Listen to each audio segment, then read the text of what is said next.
السلام علیکم ورحمۃ اللہ وبرکاتہ۔ معزز سامعین کرام،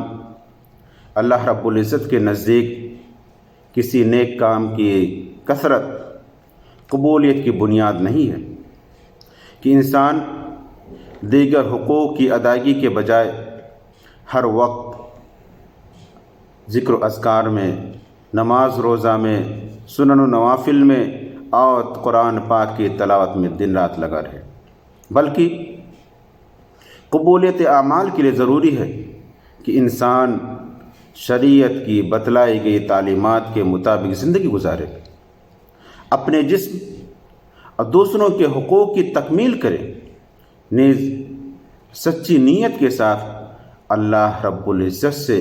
تضرع و خاکساری کے ساتھ فریاد کرے، اس سے دعا مانگے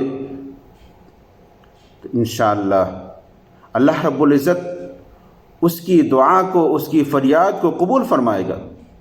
کیونکہ اللہ تعالیٰ فرماتا ہے انما یتقبل اللہ من المتقین، اللہ تعالیٰ تقوی والوں کا ہی عمل قبول کرتا ہے۔ اللہ رب العزت سے دعا ہے کہ اے بار الہ، ہم لوگ جو تھوڑی بہت ذکر و اذکار کرتے ہیں، جو دعا و فریاد کرتے ہیں، تو ہمارے ان دعا کو قبول فرما۔ اے اللہ، ہم میں سے جو پریشان حال ہیں تو ان کی پریشانی کو تو دور فرما، اور جب تک ہمیں زندہ رکھ، دین اسلام پر زندہ رکھ، خاتمہ بالخیر فرما۔ وآخر دعوانا ان الحمد للہ رب العالمین۔